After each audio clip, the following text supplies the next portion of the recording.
और सर ये सिगरेट का आपने वो लगाया है, मतलब ये मजाक नहीं है, शायद आप इसको मजाक में लें।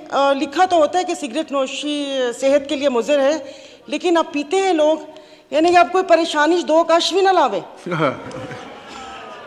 उसके वो भी।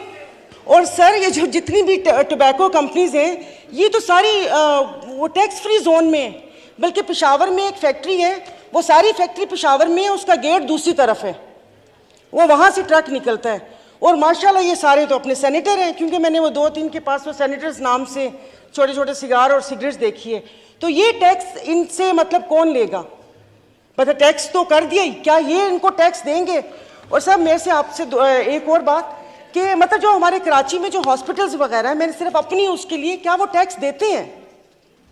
मतलब हमारे जो इर्द गिर्द मेरे इलाके में साउथ सिटी, ज़ियाउद्दीन और ये वाले हॉस्पिटल हैं, अभी एक का टेस्ट मेरी फैमिली में हुआ, एक क्या वो कहते हैं उसको, लेप्रोस्कोपी नहीं, मैं भूल गई सर, वो जो उसका होता है मैदे का टेस्ट होता है, एंडोस्कोपी और क्लोनोस्कोपी।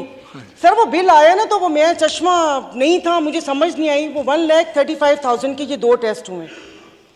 और अगर यहाँ PNS शिफा को देख लें तो ये इसकी ज़मीन तो चैरिटी वो थी ना, तो यहाँ पर कौन सा इलाज होता है?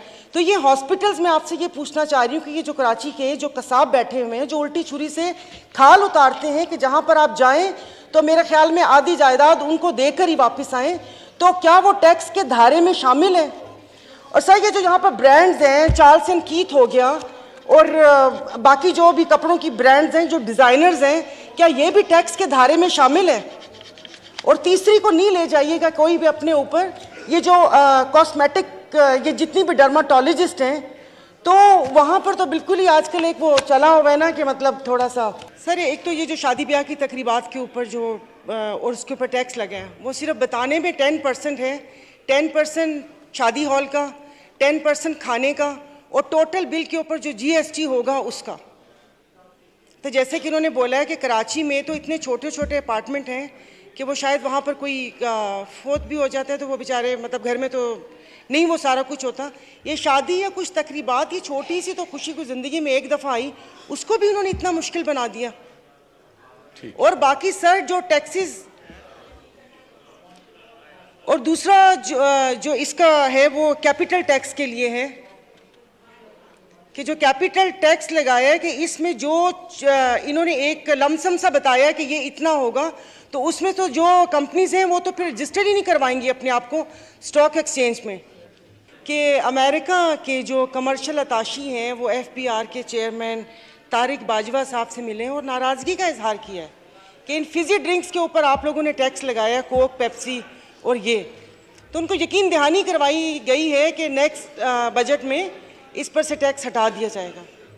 यानी कि जो अपने मुल्क का, अपने पाकिस्तान का मशरूब है, जो दुनिया में जाना चाहता है, उसके ऊपर टैक्स लगा दिया। और जैसे कि मौलाना साहब ने कहा कि एक ही तो अयाशी है, रोज़े के बाद पीने को दिल करता है कि ठंडा ठंडा कोई शरबत, रूह अफ़ज़ा दूध में मिलाकर या वैसे पिएँ। तो और उसके बाद दूसरा सीमेंट की कीमतों में इजाफा कर दिया। मतलब एक गरीब, ये तो वो एक कहानी हमने पढ़ी थी कि वो मिर्ज़ा ने एक कतबा बनाया था, कतबा तो नहीं, वो एक नाम लिखवाया था कि मैं अपने घर पे लगाऊंगा। 9th-10th में थी ये स्टोरी, और वो पैसे जमा करते करते करते एंड में उसमें थोड़ी सी तरमीम करके उसकी कब्र के ऊपर लग गया। तो अब ये गरीब बंदा एक थोड़े से पैसे जमा करता है कि थोड़ा हो तो या छत डाल लूँ या घर बना लूँ, हर साल ये सीमेंट का हो जाता है। तो इसमें कुछ ऐसा होना चाहिए कि बिल्डर्स के लिए मैं नहीं बोल रही, क्योंकि बिल्डर्स तो जो जिस वक्त जो अभी प्राइसेस हैं अपार्टमेंट्स की 12 करोड़ 15 करोड़, वो तो आई डोंट नो कौन ले सकता है, गरीब बंदा नहीं ले सकता। तो थोड़ी इसके ऊपर गरीबों के लिए नज़रसानी कर लें, क्योंकि फिर वो नहीं रहेंगे तो फिर हम क्या करेंगे।